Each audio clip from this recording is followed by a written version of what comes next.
Hello every one. ഇന്ന് നമുക്ക് secretariat assistant മറ്റ് ഡിഗ്രി ലെവൽ എക്സാമുകൾക്ക്, ഡിഗ്രി ലെവൽ പ്രിലിമിനറി എക്സാമുകൾക്ക് പ്രിപ്പയർ ചെയ്യുന്നതിന് വേണ്ടിയുള്ള അടുത്തൊരു മോഡൽ ക്വസ്റ്റ്യൻ പേപ്പറാണ്.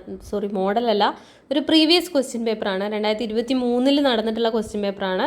031/23. അതാണ് ഇതിൻ്റെ നമ്പർ, കാറ്റഗറി നമ്പർ. നമുക്ക് നോക്കാം. സ്റ്റേറ്റ്മെൻറ്റ് ക്വസ്റ്റ്യൻസ് ആണ്. ഒന്നാമത്തെ ചോദ്യം, മാർത്താണ്ഡവർമ്മയുമായി ബന്ധപ്പെട്ട വസ്തുതകൾ. ഒന്നാമത്തത്, മാർത്താണ്ഡവർമ്മയുടെ കാലത്തെ ജനജീവിതത്തിൽ പിള്ളമാരും മാടമ്പിമാരും അവരെ സംസ്ഥാനത്തിൻ്റെ ഒരു വലിയ ശക്തിയായി സ്ഥാപിച്ചു. യോഗക്കാർ അവർക്ക് പിന്തുണയും നൽകി. രണ്ടാമത്തെ പോയിന്റ്, രാമപുരത്ത് വാര്യർ, കുഞ്ചൻ നമ്പ്യാർ തുടങ്ങിയ കവികൾ കൊട്ടാരം അലങ്കരിക്കാൻ എത്തി. 3, ദേവസ്വം, ബ്രഹ്മസ്വം, ദാനം, പണ്ടാരം വക എന്നീ പ്രധാന തലങ്ങൾക്ക് കീഴിലുള്ള ഭൂമിയുടെ വർഗീകരണം മല്ലൻ ശങ്കരനാണ് അവതരിപ്പിച്ചത്. 4, ഒരു കൂട്ടം ഗ്രാമങ്ങൾ ചേർന്ന് മണ്ഡപത്തും വാതുക്കൽ രൂപീകരിച്ചു. ഇത് ഇന്നത്തെ തഹസിൽദാരുടെ സ്ഥാനമുള്ള കാര്യക്കാരുടെ കീഴിലായിരുന്നു. ഇതിലേതൊക്കെയാണ് ശരി എന്നുള്ളതാണ്. ഓപ്ഷൻസ്: എ 1, 2, 3 ശരിയാണ്, ബി 1, 2, 3, 4 ശരിയാണ്, സി 3, 4 ശരിയാണ്, ഡി 1, 2 ശരിയാണ്. ഏതാണ് ഉത്തരം? ഉത്തരം ഞാൻ പറയാം. ഉത്തരം ഓപ്ഷൻ ബി ആണ്. 1, 2, 3, 4 ഈ 4 ഓപ്ഷൻസും ശരിയാണ്. മാർത്താണ്ഡവർമ്മയുടെ കാലത്തെ ജനജീവിതം പിള്ളമാരുടെ, മാടമ്പിമാരുടെ അവരുടെ സംസ്ഥാനത്തിൽ ഒരു വലിയ ശക്തിയെ സ്ഥാപിച്ചു. രാമപുരത്ത് വാര്യർ, കുഞ്ചൻ നമ്പ്യാർ തുടങ്ങിയ കവികൾ കൊട്ടാരം അലങ്കരിക്കാൻ എത്തി. ദേവസ്വം, ബ്രഹ്മസ്വം, ദാനം, പണ്ടാരവക എന്നീ പ്രധാന തലങ്ങൾക്ക് കീഴിലുള്ള ഭൂമിയുടെ വർഗീകരണം മല്ലൻ ശങ്കരനാണ് അവതരിപ്പിച്ചത്. ഒരു കൂട്ടം ഗ്രാമങ്ങൾ ചേർന്ന് മണ്ഡപത്തും വാതുക്കൽ രൂപീകരിച്ചു. ഇതെല്ലാം, ഈ 4 പോയിന്റ്സും ശരിയാണ്. രണ്ടാമത്തെ ചോദ്യം ക്യാൻസൽ ചെയ്തു, അതുകൊണ്ട് അത് വായിക്കുന്നില്ല. മൂന്നാമത്തെ ചോദ്യം നോക്കാം. മൂന്നാമത്തെ ചോദ്യം, കേരളത്തിൻ്റെ സംയോജനത്തെക്കുറിച്ചുള്ള വസ്തുതകൾ. ഒന്നാമത്തെ സ്റ്റേറ്റ്മെൻറ്റ്, 1928 മെയ്യിൽ ജവഹർലാൽ നെഹ്റുവിൻ്റെ അധ്യക്ഷതയിൽ നടന്ന പയ്യന്നൂരിലെ രാഷ്ട്രീയ സമ്മേളനം കേരള പ്രത്യേക പ്രവിശ്യ രൂപീകരിക്കാനുള്ള പ്രമേയം പാസാക്കി. രണ്ടാമത്തെ സ്റ്റേറ്റ്മെൻറ്റ്, കെ കേളപ്പൻ്റെ അധ്യക്ഷതയിൽ 1947 ഏപ്രിലിൽ തൃശ്ശൂരിൽ നടന്ന ഐക്യകേരള സമ്മേളനം കൊച്ചി മഹാരാജാവ് ശ്രീ കേരളവർമ്മയെ സന്ദർശിച്ച ബ്രിട്ടീഷ് മലബാർ, കൊച്ചി, തിരുവിതാംകൂർ എന്നിവ ഉൾപ്പെടുന്ന ഐക്യ കേരള സംസ്ഥാനം രൂപീകരിക്കുന്നതിന് അനുകൂലമായി സംസാരിച്ചു. മൂന്നാമത്തെ സ്റ്റേറ്റ്മെൻറ്റ്, 1949 ജൂലൈ 1 തിരുവിതാംകൂർ കൊച്ചി സംയോജനം നടന്നു. നാലാമത്തെ സ്റ്റേറ്റ്മെൻറ്റ്, 1956 സംസ്ഥാന പുനഃസംഘടനാ നിയമപ്രകാരം തിരുവിതാംകൂറിലെ 4 തെക്കൻ താലൂക്കുകളായ തോവാള, അഗസ്തീശ്വരം, കൽക്കുളം, വിളവൻകോട് എന്നിവ കേരള സംസ്ഥാനത്തിൽ ഉൾപ്പെടുത്തി. ഇതിലേതൊക്കെയാണ് ശരി? ഓപ്ഷൻ എ 1, 2, 3 ശരിയാണ്, ബി 3, 4 ശരിയാണ്, സി 1, 4 ശരിയാണ്, ഡി 1, 3 ശരിയാണ്. ഉത്തരം ഏതാണ്? ഉത്തരം ഓപ്ഷൻ എ ആണ്. എ, അതായത് 1, 2, 3 ശരി. നാലാമത്തെ സ്റ്റേറ്റ്മെൻറ്റ് തെറ്റാണ്. അതായത് ഈ പറഞ്ഞ തോവാള, അഗസ്തീശ്വരം, വിളവൻകൂട് എന്നീ താലൂക്കുകൾ തമിഴ്നാടിന് വിട്ടുകൊടുക്കുകയാണ് ചെയ്തത്. നമ്മളിങ്ങോട്ട് സ്വീകരിക്കുകയല്ല ചെയ്ത്, വിട്ടുകൊടുക്കുകയാണ് ചെയ്തത്.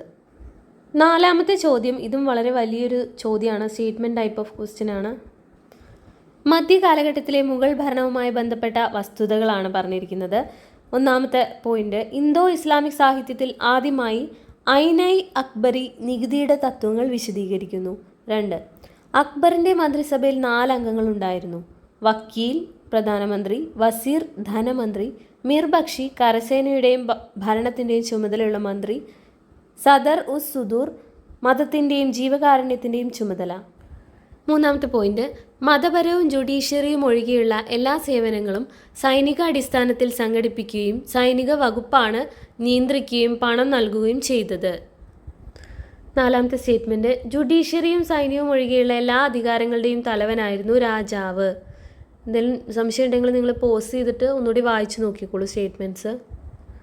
മുഗൾ ഭരണവുമായി ബന്ധപ്പെട്ടൊരു വസ്തുതയാണല്ലേ ഐൻ-ഇ അക്ബരി നികുതിയുടെ തത്വങ്ങളാണ്. അതുപോലെ അക്ബറിൻ്റെ മന്ത്രിസഭയിലെ 4 അംഗങ്ങളാണ് വക്കീൽ, വസീർ, മിർ ബക്ഷി, അതുപോലെ തന്നെ സദർ ഉസ് സുദൂർ. ആ 2 സ്റ്റേറ്റ്മെൻറ്റും ശരിയാണ്. മൂന്നാമത്തെ സ്റ്റേറ്റ്മെൻറ്റ് നോക്കാം.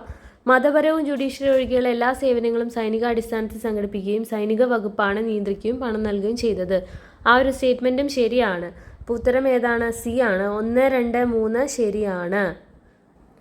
അഞ്ചാമത്തെ ചോദ്യം, ഈ ചോദ്യങ്ങളൊന്നും കണ്ട് പേടിച്ചിട്ടാരും പോകണ്ട. ഇത് ഇത്തരം സ്റ്റേറ്റ്മെൻറ്റ്സ് നമ്മളൊന്ന് ഇരുത്തി ചിന്തിച്ച് കഴിഞ്ഞാൽ നമുക്ക് കിട്ടാവുന്നതേ ഉള്ളൂ. വലിയ വലിയ സ്റ്റേറ്റ്മെൻറ്റ്സ് പലപ്പോഴും ശരിയാവാനാണ് സാധ്യത. സാമൂഹിക മതപരിഷ്കരണ പ്രസ്ഥാനവുമായി ബന്ധപ്പെട്ട വസ്തുതകളാണ്. ഒന്നാമത്തെ, പരിവ്രാജക, അലഞ്ഞു തിരിയുന്ന, അതാണ് അതിൻ്റെ മീനിങ് ആയിട്ട് ബ്രാക്കറ്റിൽ കൊടുത്തിരിക്കുകയാണ്. പരിവ്രാജക കാലത്ത് വിവേകാനന്ദനെ വേട്ടയാടിയ ഒരു ആശയം വേദാന്തം എങ്ങനെ പ്രായോഗികമാക്കാം എന്നതായിരുന്നു. രണ്ടാമത്തെ സ്റ്റേറ്റ്മെന്റ്, പാശ്ചാത്യ നാഗരികതയുടെ രൂപത്തിൽ ഇന്ത്യയിൽ വന്ന വെല്ലുവിളികളെ പൂർണ്ണമായി നേരിടാൻ റാംമോഹൻ റോയ് ഉണ്ടായിരുന്നു. കൂടാതെ ഒരു പുതിയ തത്വചിന്തയുടെ ആവശ്യകത ശക്തമായി തോന്നി. ഇന്ത്യയാണെങ്കിൽ യഥാർത്ഥ ആത്മീയ പൈതൃകം ത്യജിക്കാതെ പടിഞ്ഞാറ് നിന്ന് ഇറക്കുമതി ചെയ്ത ആധുനികതയെ സ്വാംശീകരിക്കുകയും ചെയ്തു. മൂന്നാമത്തെ സ്റ്റേറ്റ്മെന്റ്, പ്രാർത്ഥനാ സമാജം അനുയായികൾ അവരുടെ ശ്രദ്ധ പ്രധാനമായും സാമൂഹിക പരിഷ്കരണത്തിനാണ് അർപ്പിച്ചത്. പരസ്പര വിവാഹം തമ്മിലുള്ള ബന്ധം, വിധവകളുടെ പുനർവിവാഹം, സ്ത്രീകളുടെയും അധസ്ഥിത വിഭാഗങ്ങളുടെയും പുരോഗതി. നാലാമത്തെ സ്റ്റേറ്റ്മെന്റ്, ഇന്ത്യയുടെ പുരാതന ആദർശങ്ങളുടെയും സ്ഥാപനങ്ങളുടെയും പുനരുജ്ജീവനവും പുനരവലോകനവും മിക്ക പ്രശ്നങ്ങളും പരിഹരിക്കുമെന്ന് ആനി ബസന്റ് വിശ്വസിച്ചു. 4 സ്റ്റേറ്റ്മെന്റിൽ ഏതൊക്കെയാണ് ശരി? ഓപ്ഷൻസ്: എ 1, 2, 3, 4 ശരിയാണ്. ബി 3, 4, 2, 3, 4 ശരിയാണ്. സി 3, 4 ശരിയാണ്. ഡി 2 മാത്രം ശരിയാണ്. ഇതാണ് അതിൻ്റെ ഇംഗ്ലീഷ് ക്വസ്റ്റ്യൻ. മലയാളം കേട്ടിട്ട് ഒരു പിടി കിട്ടുന്നില്ലെങ്കിൽ ഇംഗ്ലീഷ് കൂടി ഒന്ന് വായിച്ച് നോക്കിക്കോളൂ. ഉത്തരം ഞാൻ പറയാൻ പോവാണ്. ഞാൻ പറഞ്ഞില്ലേ നേരത്തെ, ഇത്രയും വലിയ കടുകട്ടി സ്റ്റേറ്റ്മെൻറ്റ്സ് ഒക്കെ ആവുമ്പോൾ അത് ശരിയായിരിക്കാനാണ് സാധ്യത. അങ്ങനെ നോക്കിയാൽ ഉത്തരം ഓപ്ഷൻ എ ആണ്. 1, 2, 3 and 4 ആർ കറക്റ്റ്. എ. ആറാമത്തെ ചോദ്യം, തീവ്രവാദത്തിൻ്റെ ഉയർച്ചയുമായി ബന്ധപ്പെട്ട വസ്തുതകൾ. 1, ബ്രിട്ടീഷ് ഭരണത്തിൻ്റെ യഥാർത്ഥ സ്വഭാവം തിരിച്ചറിയൽ. 2, ഇന്ത്യയുടെ സാമ്പത്തിക സ്ഥിതി തകരുന്നു. 3, ലിറ്റണിൻ്റെയും കഴ്സണിൻ്റെയും പുരോഗമനപരമായ ഭരണനയങ്ങൾ. 4, സമകാലിക അന്താരാഷ്ട്ര സ്വാധീനം. ഓപ്ഷൻസ്: എ 1, 2 ശരിയാണ്. ബി 1, 2, 4 ശരിയാണ്. സി 3, 4 ശരിയാണ്. ഡി 2, 3, 4 ശരിയാണ്. ആറാമത്തെ ക്വസ്റ്റ്യൻ്റെ ഇംഗ്ലീഷ് ഒന്ന് നോക്കാം. The facts related to rise of extremism, recognition of the true nature of British rule, deteriorating economic condition in India, Lytton and Curzon's progressive administrative policies, contemporary international influence. ഉത്തരം option B ആണ്. 1, 2, 4 ശരിയാണ്. ഏഴാമത്തെ ചോദ്യം, ഇന്ത്യയിലെ British ഭരണത്തെക്കുറിച്ചുള്ള വസ്തുതകൾ. 1, dual government എന്ന് വിളിക്കപ്പെടുന്ന ഭരണ സംവിധാനവുമായി ബ്രിട്ടീഷുകാരുടെ ആദ്യ കൂട്ടുകെട്ട്. 2, റെഗുലേറ്റിംഗ് ആക്ട് പ്രകാരം 1774 സർ എലീജ ഇംബെ ചീഫ് ജസ്റ്റിസായി സുപ്രീം കോടതി സ്ഥാപിതമായി. 3, പിറ്റ്സ് ഇന്ത്യ ആക്ട് 1784 പ്രധാനമായ ലണ്ടനിലെ കമ്പനിയുടെ ഹോം ഗവൺമെൻറ്റിൽ മാറ്റങ്ങൾ കൊണ്ടുവന്നു. 4, 1813 ചാർട്ടേഡ് ആക്ട് വഴി കമ്പനിക്ക് ഇന്ത്യയുമായുള്ള വ്യാപാര കുത്തക നഷ്ടപ്പെട്ടെങ്കിലും ചൈനയുമായുള്ള വ്യാപാരത്തിൻ്റെയും തേയില വ്യാപാരത്തിൻ്റെയും കുത്തക തുടർന്നു. ഓപ്ഷൻസ്: എ 1, 2 ശരിയാണ്. ബി 2, 3, 4 ശരിയാണ്. സി 3, 4 ശരിയാണ്. ഡി 1, 2, 3, 4 ശരിയാണ്. ഉത്തരം ഓപ്ഷൻ ഡി 1, 2, 3, 4 ശരിയാണ്. അതായത് എല്ലാ സ്റ്റേറ്റ്മെൻറ്റ്സും ശരി. ഡ്യുവൽ ഗവൺമെൻറ് എന്ന് വിളിക്കുന്ന ഭരണ സംവിധാനവുമായി ബ്രിട്ടീഷുകാരുടെ ആദ്യ കൂട്ടുകെട്ട്, റെഗുലേറ്റിംഗ് ആക്ട് പ്രകാരം 1774 എലീജ ഇംബെ ചീഫ് ജസ്റ്റിസായി സുപ്രീം കോടതി സ്ഥാപിതമായി. പിറ്റ്സ് ഇന്ത്യ ആക്ട് 1784 പ്രധാനമായി ലണ്ടനിലെ കമ്പനിയുടെ ഹോം ഗവൺമെൻറ്റിൽ മാറ്റങ്ങൾ കൊണ്ടുവന്നു. 1813 ചാർട്ടർ ആക്ട് വഴി കമ്പനിക്ക് ഇന്ത്യയുമായുള്ള വ്യാപാരത്തിൻ്റെ കുത്തക നഷ്ടപ്പെട്ടെങ്കിലും ചൈനയുമായുള്ള തേയില വ്യാപാരത്തിൻ്റെ കുത്തക തുടർന്നു. എട്ടാമത്തെ ക്വസ്റ്റ്യൻ, ഫ്രഞ്ച് വിപ്ലവവുമായി ബന്ധപ്പെട്ട വസ്തുതകൾ. 1, എസ്റ്റേറ്റ് ജനറൽ പരമ്പരാഗതമായി 3 എസ്റ്റേറ്റുകളെ പ്രതിനിധീകരിക്കുന്ന 3 അസംബ്ലികൾ ചേർന്നതാണ്. 2, നികുതി സമ്പ്രദായത്തിലെ ഏറ്റവും സമ്പന്നരും സംസ്ഥാനത്തെ പിന്തുണയ്ക്കാൻ കഴിയുന്നവരുമായ ആളുകൾ ഏറ്റവും കുറഞ്ഞ പ്രതിഫലം നൽകിയവരാണ്. 3, വിപ്ലവമുണ്ടായത് തത്വചിന്തകർ കാരണമല്ല, മറിച്ച് ദേശീയ ജീവിതത്തിൻ്റെ സാഹചര്യങ്ങളും തിന്മകളും സർക്കാരിൻ്റെ തെറ്റുകളുമാണ്.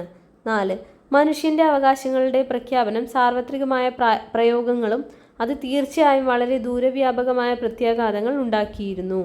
ഓപ്ഷൻസ്: എ 1, 2 ശരിയാണ്. ബി 2, 3 ശരിയാണ്. സി 1, 2, 3, 4 ശരിയാണ്. ഡി 3, 4 ശരിയാണ്. ഇതിന് ശരിയുത്തരം ഏതായിരിക്കും? നിങ്ങൾ ചിന്തിച്ച് നോക്കൂ. ബട്ട് അൺഫോർച്ചുനേറ്റ്ലി ഈ ക്വസ്റ്റ്യൻ ക്യാൻസൽ ആയിട്ടുണ്ട്. സോറി, ഞാൻ ഈ ക്വസ്റ്റ്യൻ അറിയാതെ വായിച്ചു പോയി. ഈ വീഡിയോ ഞാൻ എഡിറ്റൊന്നും ചെയ്യുന്നില്ല, നോർമലായിട്ട് സ്ക്രീൻ റെക്കോർഡിങ് ചെയ്തിട്ട് അങ്ങനെ അങ്ങ് അപ്ലോഡ് ചെയ്യണം. അതാണ് ഞാൻ ഈ പറഞ്ഞു കഴിഞ്ഞത് കട്ടൊന്നും ചെയ്യാത്തത്, എഡിറ്റൊന്നും ചെയ്യാത്തത്. അടുത്ത ക്വസ്റ്റ്യൻ നോക്കാം. 9. രണ്ടാം ലോക മഹായുദ്ധത്തിൻ്റെ കാരണങ്ങളെക്കുറിച്ചുള്ള വസ്തുതകൾ. 1. പുനഃസജ്ജീകരണവും പ്രീണനവും. 2. മിലിട്ടറിസം, സാമ്രാജ്യത്വം, കൊളോണിയലിസം. 3. മ്യൂണിക്ക് കരാറുകളും തീരുമാനങ്ങളും. 4. ഇറ്റാലിയൻ പോളിഷ് ഇടനാഴി ആക്രമണം. ഓപ്ഷൻസ്: എ 1, 2, 3 ശരിയാണ്, ബി 2, 3, 4 ശരിയാണ്, സി 2, 4 ശരിയാണ്, ഡി 1, 3 ശരിയാണ്. ഇതിൻ്റെ ഇംഗ്ലീഷ് ക്വസ്റ്റ്യൻ കൂടി ഒന്ന് നോക്കാം. 9. Facts about the cause of second world war. 1. Rearmament and appeasement, militarism, imperialism and colonialism, Munich pacts and decisions, Italian Polish corridor attack. ഉത്തരം ഏതാണ്? ഓപ്ഷൻ എ ആണ്. 1, 2, 3 ശരിയാണ്. പുനഃസജ്ജീകരണവും പ്രീണനവും, മിലിറ്ററിസം, സാമ്രാജ്യത്വം, കൊളോണിയലിസം, മ്യൂണിക്ക് കരാറുകളും തീരുമാനങ്ങളും. 10ാമത്തെ ചോദ്യം. ദേശീയതയുടെ ഉദയത്തിനുള്ള കാരണങ്ങൾ. 1. ബംഗാൾ വിഭജനവും വിഭജിച്ച് ഭരിക്കുന്ന നയവും. 2. പത്രങ്ങളും ആനുകാലികങ്ങളും. 3. ബ്രിട്ടീഷ് നയവും ഇൽബർട്ട് ബിൽ വിവാദവും. 4. യുദ്ധത്തിനു മുമ്പുള്ള ബ്രിട്ടീഷ് വിദേശ നയം ഇന്ത്യയിലെ മുസ്ലിം വികാരത്തെ അസ്വസ്ഥമാക്കി. എ 2, 3 ശരിയാണ്, ബി 1, 2, 3, 4 ശരിയാണ്, സി 2, 3, 4 ശരിയാണ്, ഡി 3, 4 ശരിയാണ്. ഇതെല്ലാം ദേശീയതയുടെ ഉദയത്തിന് കാരണമായിട്ടുണ്ട്. അപ്പോൾ ഏതായിരിക്കും ശരി? 1, 2, 3, 4 ശരിയാണ്. അതായത് ബംഗാൾ വിഭജനം കാരണമായിട്ടുണ്ട്. പത്രങ്ങളും ആനുകാലികങ്ങളും തീർച്ചയായിട്ടും കാരണമാണ്. ഇൽബർട്ട് വിവാദം, യുദ്ധത്തിന് മുമ്പുള്ള ബ്രിട്ടീഷ് വിദേശ നയം ഇന്ത്യയിലെ മുസ്ലിം വികാരത്തെ അസ്വസ്ഥമാക്കി. ഇതൊക്കെ ദേശീയതയുടെ ഉദയത്തിന് കാരണമായിട്ടുണ്ട്. 11ാമത്തെ ചോദ്യം ജിയോഗ്രഫി ക്വസ്റ്റ്യൻ ആണ്. ലിസ്റ്റ് ചെയ്തിരിക്കുന്ന വസ്തുതകൾ സൂചിപ്പിക്കുന്ന അന്തരീക്ഷ പാളി തിരിച്ചറിഞ്ഞ് താഴെ പറയുന്നതിൽ നിന്ന് ശരിയായ ഉത്തരം തിരഞ്ഞെടുക്കുക. 1. ഇവിടെ ആദ്യ 20 കിലോമീറ്റർ ഒരേ താപനിലയും അത് കഴിഞ്ഞ് 50 കിലോമീറ്റർ വരെ ഓസോൺ പാളിയുടെ സാന്നിധ്യം ഉള്ളതുകൊണ്ടും ഓസോൺ പാളി അൾട്രാവയലറ്റ് കിരണങ്ങളെ ആഗിരണം ചെയ്യുന്നതുകൊണ്ടും താപനില ഉയരുകയും ചെയ്യുന്നു.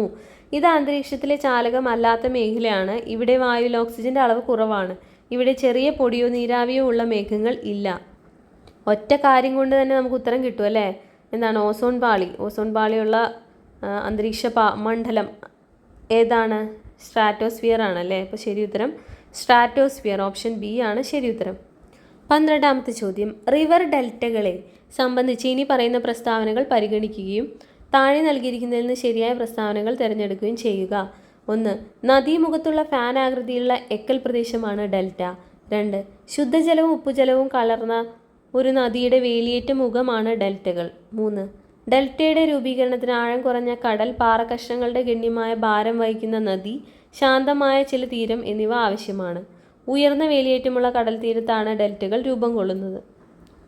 ഉത്തരം ഓപ്ഷൻ ഡി ആണ്. നദീമുഖത്തുള്ള ഫാൻ ആകൃതിയിലുള്ള പ്രദേശമാണല്ലേ ഡെൽറ്റ. അതുപോലെ 2ാമത്തെ സ്റ്റേറ്റ്മെൻറ്റ് തെറ്റാണ്. ഇങ്ങനെ ഒരു കാര്യം ആവശ്യമില്ല. ശുദ്ധജലവും ഉപ്പുവെള്ളവും കലർന്ന നദിയുടെ വേലിയേറ്റ മുഖമാണ് ഡെൽറ്റകൾ. അത് തെറ്റാണ്. 3. ഡെൽറ്റയുടെ രൂപീകരണത്തിന് ആഴം കുറഞ്ഞ കടൽ, പാറക്കഷണങ്ങളുടെ ഗണ്യമായ ഭാരം വഹിക്കുന്ന നദി, ശാന്തമായ ചില തീരം എന്നിവ ആവശ്യമാണ്. ഉയർന്ന വേലിയേറ്റമുള്ള കടലിൻ്റെ തീരത്താണ് ഡെൽറ്റകൾ രൂപം കൊള്ളുന്നത്. 13ാമത്തെ ചോദ്യം. ലിസ്റ്റ് ചെയ്തിരിക്കുന്ന വസ്തുതകൾ സൂചിപ്പിക്കുന്ന സംസ്ഥാനം തിരിച്ചറിഞ്ഞ് താഴെ പറയുന്നതിൽ നിന്ന് ശരിയായ ഉത്തരം തിരഞ്ഞെടുക്കുക. 1. ഈ സംസ്ഥാനത്തെ ആൽവാർ ജില്ലയിലാണ് സരിസ്ക ടൈഗർ റിസർവ് സ്ഥിതി ചെയ്യുന്നത്. പൊക്രാൻ എന്ന പ്രദേശം ഉൾപ്പെട്ടിരിക്കുന്ന ഈ സംസ്ഥാനത്തെ ജയ്സാൽമർ ജില്ലയിലാണ്. 3. സത്ലജ് നദീജലം ഉപയോഗപ്പെടുത്തിയുള്ള ഇന്ത്യയിലെ തന്നെ ഏറ്റവും വലിയ കനാലായ ഇന്ദിരാഗാന്ധി കനാൽ ഈ സംസ്ഥാനത്ത് നിലകൊള്ളുന്നു. ഉത്തരം പെട്ടെന്ന് കിട്ടും. നമുക്ക് പൊക്രാൻ എന്ന് കേൾക്കുമ്പോൾ, അതുപോലെ തന്നെ ഇന്ദിരാഗാന്ധി കനാൽ എന്നൊക്കെ കേൾക്കുമ്പോൾ തന്നെ നമുക്ക് മനസ്സിലാവും. ഉത്തരം ഏതാണ്? സി, രാജസ്ഥാനാണ്. 14ാമത്തെ ചോദ്യം. താഴെ കൊടുത്തിരിക്കുന്നതിൽ നിന്ന് തെറ്റായ പ്രസ്താവന തിരിച്ചറിയുക. മാർച്ച് 21 വടക്കൻ അർദ്ധഗോളത്തിലെ വസന്തകാലമാണ്. ഇതിനെ വസന്തകാല സംബന്ധിയായ വിഷുവം എന്ന് വിളിക്കുന്നു. 2. സെപ്റ്റംബർ 23 വടക്കൻ അർദ്ധഗോളത്തിൽ ശരത്കാലമാണ്. ഇതിനെ ശരത്കാല വിഷുവം എന്ന് വിളിക്കുന്നു. 3. ജൂൺ 21 ഉത്തരധ്രുവം സൂര്യനിലേക്ക് ചായുന്നതിനാൽ ദിവസങ്ങൾ ദൈർഘ്യമേറിയതും ചൂടുള്ളതുമാകുന്നു. ഉത്തരാർദ്ധഗോളത്തിൽ ഇത് വേനൽക്കാലമാണ്. ഇതിനെ വേനൽക്കാല അറുതി എന്ന് വിളിക്കുന്നു. 4. ഡിസംബർ 22 ദക്ഷിണധ്രുവം സൂര്യനിലേക്ക് ചായുന്നതിനാൽ ദിവസങ്ങൾ ദൈർഘ്യമേറിയതും ചൂടുള്ളതുമാകുന്നു. ദക്ഷിണാർദ്ധഗോളത്തിൽ ഇത് ശൈത്യകാലമാണ്. ഇതിനെ ശൈത്യകാല അറുതി എന്ന് വിളിക്കുന്നു. ഇതിലെ തെറ്റായ പ്രസ്താവനയാണ് വേണ്ടത്. ഉത്തരം ഓപ്ഷൻ ഡി ആണ്. അതായത് 4ാമത്തെ സ്റ്റേറ്റ്മെൻ്റ് ആണ് തെറ്റ്, ബാക്കിയെല്ലാം ശരിയാണ്. 15ാമത്തെ ചോദ്യം, താഴെ കൊടുത്തിരിക്കുന്ന പ്രസ്താവനകൾ ഇന്ത്യയിലെ ഒരു ഉപദ്വീപീയ നദീവ്യവസ്ഥയെക്കുറിച്ചാണ് പറയുന്നത്. ശരിയായ ഉത്തരം കണ്ടെത്തുക. 1. ഇത് ഇന്ത്യയിലെ ഏറ്റവും വലിയ 2ാമത്തെ ഉപദ്വീപീയ നദീവ്യവസ്ഥയാണ്. ഇത് ഉത്ഭവിക്കുന്നത് മഹാബലേശ്വരിന് സമീപമുള്ള നീരുറവയിൽ നിന്നാണ്. ഇതിൻ്റെ ദൈർഘ്യം 1400 കിലോമീറ്റർ ആണ്. ഈ നദിയുടെ പ്രധാന പോഷക നദികൾ ആണ് ഭീമയും തുംഗഭദ്രയും. ഈ നദി മഹാരാഷ്ട്ര, കർണാടക, ആന്ധ്രാപ്രദേശ് എന്നീ സംസ്ഥാനങ്ങളിലൂടെ ഒഴുകുന്നു. ഉത്തരം ഏതാണ്? ഓപ്ഷൻ ബി, കൃഷ്ണ നദീ വ്യവസ്ഥയാണല്ലേ. 16ാമത്തെ ചോദ്യം, 2019-21 കോവിഡ് മഹാമാരി കാലഘട്ടത്തിൽ ഇന്ത്യൻ സമ്പദ് വ്യവസ്ഥയെക്കുറിച്ചുള്ള താഴെ പറയുന്ന പ്രസ്താവനകൾ ഏതൊക്കെയാണ് ശരിയായവ? 1. കൃഷിയെയും അനുബന്ധ മേഖലയെയും മഹാമാരി കുറഞ്ഞ തോതിൽ മാത്രം ബാധിച്ചിരിക്കുന്നു. 2. ഇന്ത്യയുടെ പേയ്മെൻറ്റ് ബാലൻസ് മിച്ചമായി തന്നെ തുടരുന്നു. 3. സപ്ലൈ സൈഡ് പരിഷ്കാരങ്ങളെ ആശ്രയിക്കുന്നതിന് പകരം ഡിമാൻഡ് മാനേജ്മെൻറ്റിന് ഊന്നൽ നൽകുന്നതായിരുന്നു ഇന്ത്യയുടെ പ്രതികരണം. 4. ഇന്ത്യൻ സമ്പദ് വ്യവസ്ഥ യഥാർത്ഥ GDP വിപുലീകരണത്തിന് സാക്ഷ്യം വഹിക്കുമെന്ന് പ്രതീക്ഷിക്കുന്നു. ഓപ്ഷൻസ് എ 1, 2, ബി 1, 2, 4, സി 3 മാത്രം, ഡി എല്ലാം തെറ്റാണ്. ശരിയായത് ഏതൊക്കെയാണെന്നാണ് ചോദ്യം. അപ്പോൾ ഉത്തരം ഓപ്ഷൻ ബി ആണ്, 1, 2, 4. കൃഷിയെയും അനുബന്ധ മേഖലകളെയും മഹാമാരി കുറഞ്ഞ തോതിൽ മാത്രം ബാധിച്ചു. ഇന്ത്യയുടെ പേയ്മെൻറ്റ് ബാലൻസ് മിച്ചമായി തുടർന്നു. അതുപോലെ ഇന്ത്യൻ സമ്പദ് വ്യവസ്ഥ യഥാർത്ഥ GDP വിപുലീകരണത്തിന് സാക്ഷ്യം വഹിക്കുമെന്ന് പ്രതീക്ഷിക്കുന്നു. ഈ 3 ശരി. അടുത്ത ചോദ്യം, 17ാമത്തെ ചോദ്യം, റിവേഴ്സ് റിപ്പോ നിരക്ക് സൂചിപ്പിക്കുന്നത്? എ. ഫെസിലിറ്റിക്ക് കീഴിലുള്ള യോഗ്യരായ സർക്കാർ സെക്യൂരിറ്റികളുടെ കൊളാറ്ററലിനെതിരെ ബാങ്കുകളിൽ നിന്ന് ഒറ്റ രാത്രി കൊണ്ട് റിസർവ് ബാങ്ക് ദ്രവ്യത ആഗിരണം ചെയ്യുന്ന പലിശ നിരക്ക്. ഇവിടെ നിശ്ചിത എന്നുണ്ട് ബ്രാക്കറ്റിൽ. ബി. ഫെസിലിറ്റിക്ക് താഴെയുള്ള യോഗ്യരായ സർക്കാർ സെക്യൂരിറ്റികളുടെ കൊളാറ്ററിനെതിരെയുള്ള ബാങ്കുകളിൽ നിന്ന് ഒറ്റ രാത്രി കൊണ്ട് റിസർവ് ബാങ്ക് ദ്രവ്യത ആഗിരണം ചെയ്യുന്ന അയവുള്ള പലിശ നിരക്ക്. സി. വാണിജ്യ പേപ്പറുകളുടെ ബില്ലുകൾ വാങ്ങാനോ വീണ്ടും കഴിവ് നൽകി എക്സ്ചേഞ്ച് ചെയ്യുന്നതിനോ റിസർവ് ബാങ്ക് തയ്യാറാക്കിയിരിക്കുന്ന നിരക്ക്. ഡി. യഥാക്രമം ഡ്യൂറബിൾ ലിക്വിഡിറ്റി നൽകുന്നതിനും ആഗിരണം ചെയ്യുന്നതിനുമായി സർക്കാർ സെക്യൂരിറ്റികളുടെ നേരിട്ടുള്ള വാങ്ങലും വിൽപ്പനയും. നമുക്കറിയാം എന്താണ് റിവേഴ്സ് റിപ്പോ റേറ്റ് എന്നുള്ളത്. RBI വാണിജ്യ ബാങ്കുകളിൽ നിന്നും വാങ്ങിക്കുന്ന പണത്തിന് തിരികെ RBI നൽകുന്ന പലിശ നിരക്കാണ് റിവേഴ്സ് റിപ്പോ നിരക്ക്.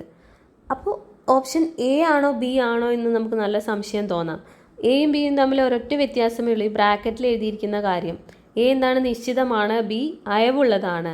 നിശ്ചിതം എന്ന് പറഞ്ഞു കഴിഞ്ഞാൽ ഈ റിവേഴ്സ് റിപ്പോ നിരക്ക് എപ്പോഴും സ്ഥിരമായിരിക്കും. എന്നാൽ ബി അയവുള്ളത്, ബി എന്ന് പറയുമ്പോൾ അയവുള്ളതായിരിക്കും. ഓപ്ഷൻ എയിലെ നിശ്ചിതം എന്ന് പറയുന്നത് ഏതെങ്കിലും ഒരു അതോറിറ്റി അത് നിശ്ചയിച്ച് വെച്ചിട്ടുണ്ടായിരിക്കും. അപ്പോൾ ഏതായിരിക്കും ഉത്തരം? ഓപ്ഷൻ എ ആണ് ഉത്തരം. അത് തീരുമാനിക്കുന്നത് ആരാണ്? RBI ആണ് തീരുമാനിക്കുന്നത് റിവേഴ്സ് റിപ്പോ എത്ര വേണം എന്നുള്ളത്. അപ്പോൾ അവിടെ നിശ്ചയിക്കാൻ ഒരാളുണ്ട്, അത് അയവുള്ളതല്ല. ഓപ്ഷൻ എ ആണ് ശരി ഉത്തരം. 18ാമത്തെ ചോദ്യം, 2022-23 യൂണിയൻ ബജറ്റിലെ ഏറ്റവും വലിയ വരുമാന ഇനം താഴെ പറയുന്നതിൽ ഏതാണ്? Options A income tax, B union excise duty, C GST, D കടം വാങ്ങലും മറ്റ് ബാധ്യതകളും. നമ്മുടെ ഇന്ത്യയുടെ ബജറ്റ് കുറേ നാളായിട്ട് ഏറ്റവും കൂടുതൽ ഉള്ളത് ഏതിനാണ്? കടം വാങ്ങലും മറ്റ് ബാധ്യതകളും തന്നെയാണ്. കുറച്ച് നാളായിട്ട് അങ്ങനെ തന്നെയാണ്. 19ാമത്തെ ചോദ്യം, താഴെ പറയുന്നതിൽ ഏതാണ് നീതി ആയോഗിൻ്റെ ലക്ഷ്യമല്ലാത്തത്?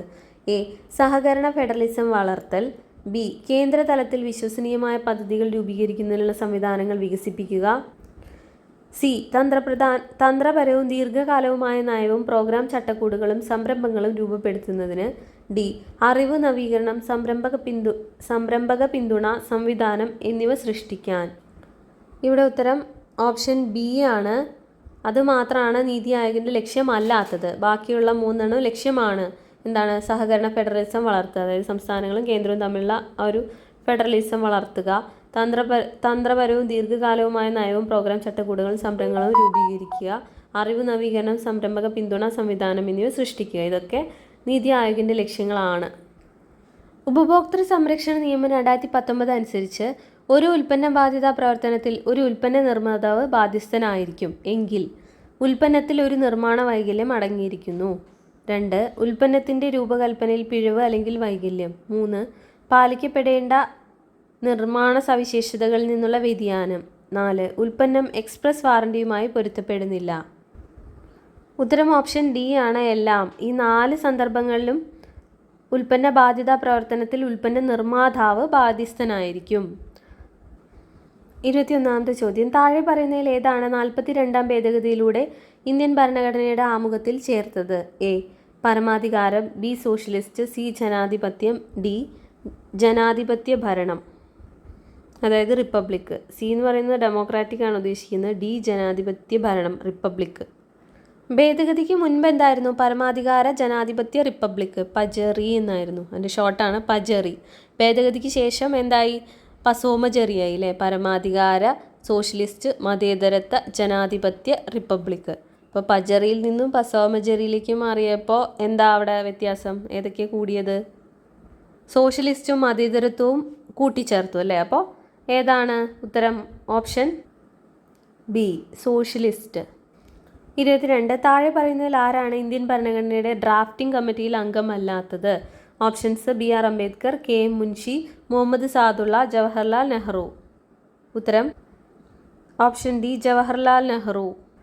23ാമത്തെ ചോദ്യം. ഭരണഘടനാ ഭേദഗതിയുമായി ബന്ധപ്പെട്ട ആർട്ടിക്കിൾ 368 എങ്ങനെ ഭേദഗതി ചെയ്യാം? എ കേവല ഭൂരിപക്ഷത്തിൽ, ബി പ്രത്യേക ഭൂരിപക്ഷത്തോടെ, സി പ്രത്യേക നടപടിക്രമം വഴി, ഡി മുകളിൽ പറഞ്ഞവ ഒന്നുമല്ല. ഉത്തരം ഓപ്ഷൻ ബി ആണ്, പ്രത്യേക ഭൂരിപക്ഷത്തോടെ. 24 ഇന്ത്യയിലെ മാധ്യമ സ്വാതന്ത്ര്യവുമായി ബന്ധപ്പെട്ട ശരിയായ പ്രസ്താവനകൾ കണ്ടെത്തുക. ഇന്ത്യൻ ഭരണഘടനയിൽ മാധ്യമ സ്വാതന്ത്ര്യത്തിന് പ്രത്യേക ഉറപ്പില്ല. ബി പത്രസ്വാതന്ത്ര്യം തികച്ചും ശരിയാണ്. സി പത്രങ്ങൾ സാധാരണ നികുതിയിൽ നിന്നും മുക്തമാണ്. ഡി ആർട്ടിക്കിൾ 19 പ്രകാരം പത്രങ്ങൾക്ക് പ്രത്യേക പദവി ഉണ്ട്. അതിൻ്റെ ഇംഗ്ലീഷ് ക്വസ്റ്റ്യൻ നോക്കാം. സ്റ്റേറ്റ്മെൻറ്റ്സ് നോക്കൂ. There is no specific guarantee of freedom of press in Indian Constitution. B freedom of press is absolute right. C the press is immune from ordinary forms of taxation. D press enjoys special privilege under Article 19. ഇതിലെ ശരിയായ ഉത്തരം option A ആണ് കേട്ടോ. There is no specific guarantee of freedom of press in Indian constitution. അത് ശരിയാണ്. Option B നോക്കൂ. Absolute right, freedom of press absolute right ആണെന്നൊക്കെ പറയുന്നു. അതൊന്നും ശരിയല്ലല്ലോ.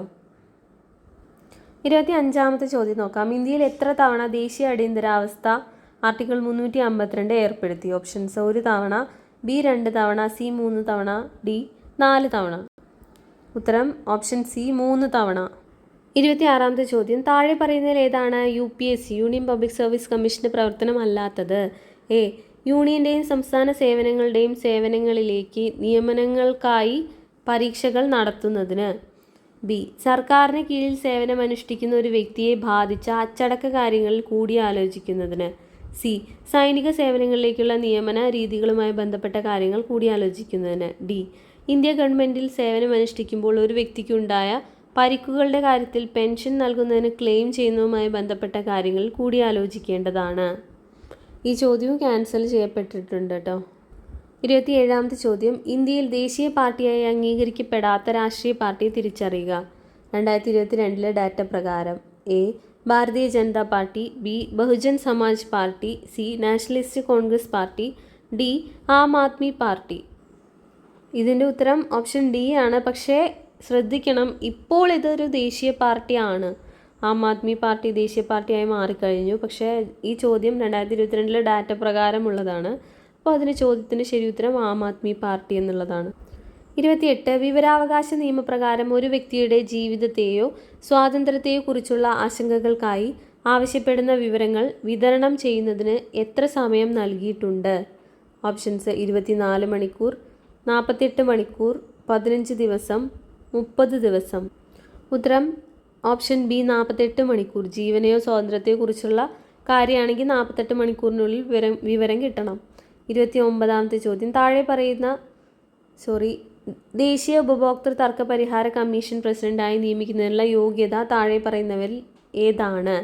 എ ഇന്ത്യയുടെ വിരമിച്ച സുപ്രീം കോടതി ചീഫ് ജസ്റ്റിസ്, ബി സേവനമനുഷ്ഠിച്ചതോ വിരമിച്ചതോ ആയ സുപ്രീം കോടതി ചീഫ് ജഡ്ജി, സി സേവനമനുഷ്ഠിക്കുന്നതോ വിരമിച്ചതോ ആയ ഹൈക്കോടതി ചീഫ് ജസ്റ്റിസ്, ഡി ഉപഭോക്തൃ പ്രശ്നങ്ങളിൽ ആഴത്തിൽ അറിവുള്ള ഏതൊരു വ്യക്തിയും.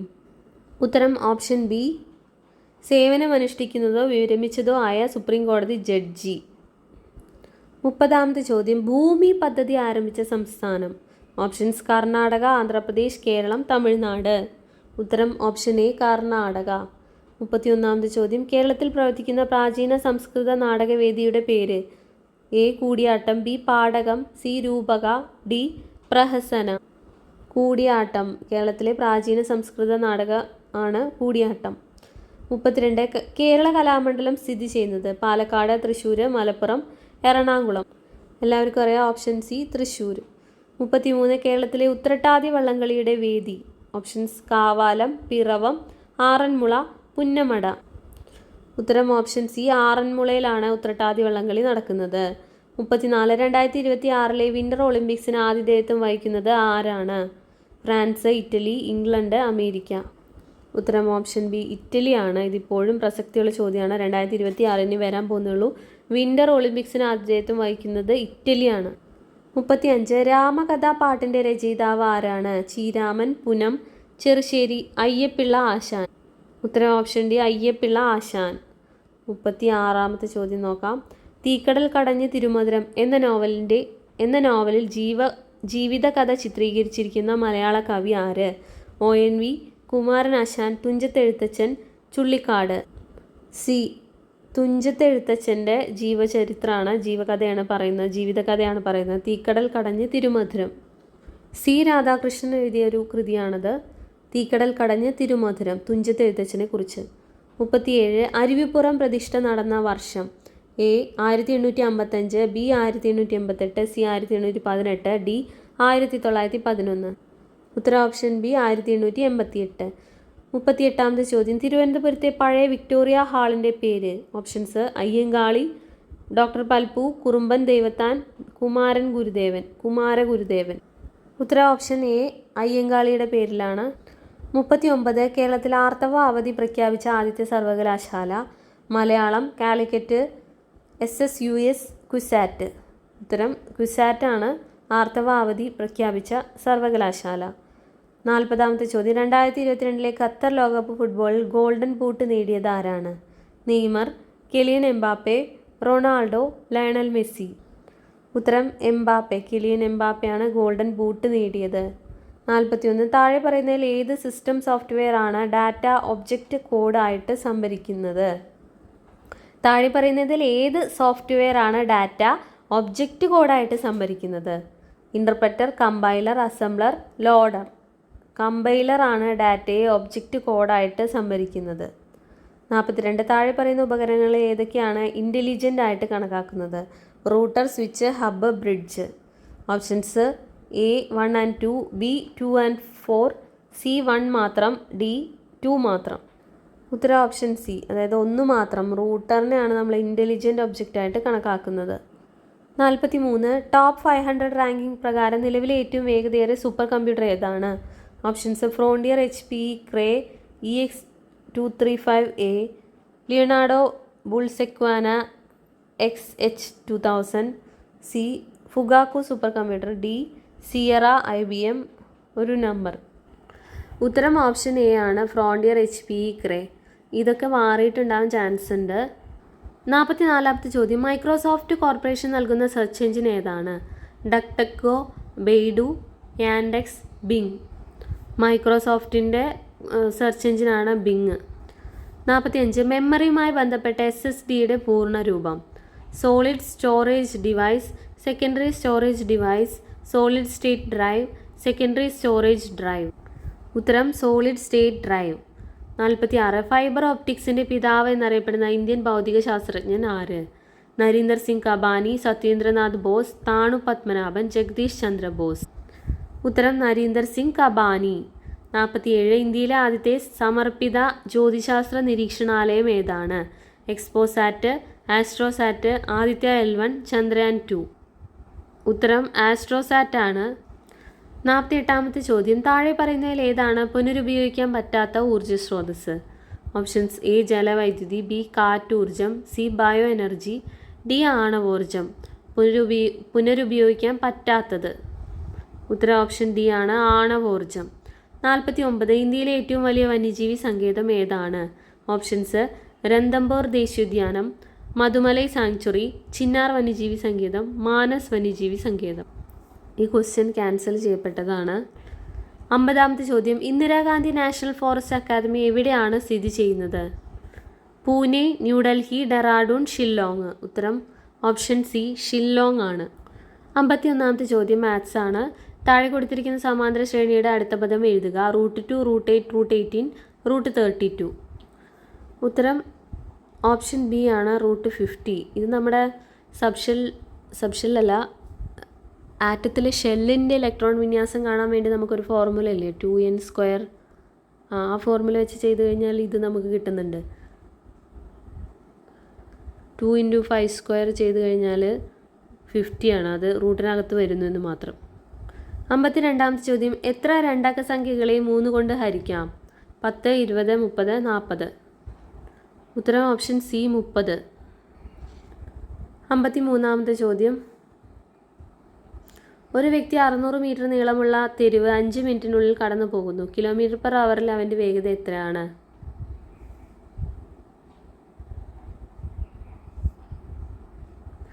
54. എ സ്കൂൾ പദ്ധതി 20 ദിവസം കൊണ്ട് പൂർത്തിയാക്കി എയേക്കാൾ 25% കൂടുതൽ കാര്യക്ഷമതയുണ്ടെങ്കിൽ ബി ഇതേ ജോലി പൂർത്തിയാക്കാൻ എത്ര ദിവസം എടുക്കും? ഉത്തരം സി. നിങ്ങൾ ഈ വീഡിയോ പോസ് ചെയ്തിട്ട് ഇത് ചെയ്ത് നോക്കിക്കോളൂ, ഉത്തരം കിട്ടുന്നുണ്ടോ എന്ന് നോക്കിക്കോളൂ. ഇതിൻ്റെ എക്സ്പ്ലനേഷൻ വേണമെങ്കിൽ ഈ കാറ്റഗറി നമ്പർ യൂട്യൂബിൽ അടിച്ച് നോക്കിക്കഴിഞ്ഞാൽ വേറെ ഏതെങ്കിലും വീഡിയോ അപ്ലോഡ് ചെയ്തിട്ടുണ്ടാവും. 55. ചോദ്യത്തിൻ്റെ ഉത്തരം ഓപ്ഷൻ ഡി ആണ്. ചോദ്യം വായിച്ചോളൂ. 56. ഉത്തരം എ. 57. ഉത്തരം സി. 58. ഉത്തരം ബി. 59 സി. 60 സി. 61 ബി. 62 നോക്കാം, ഡി. 63 ബി. 64 ഡി. 65 ഡി തന്നെയാണ്. 66 എ. 67 എ.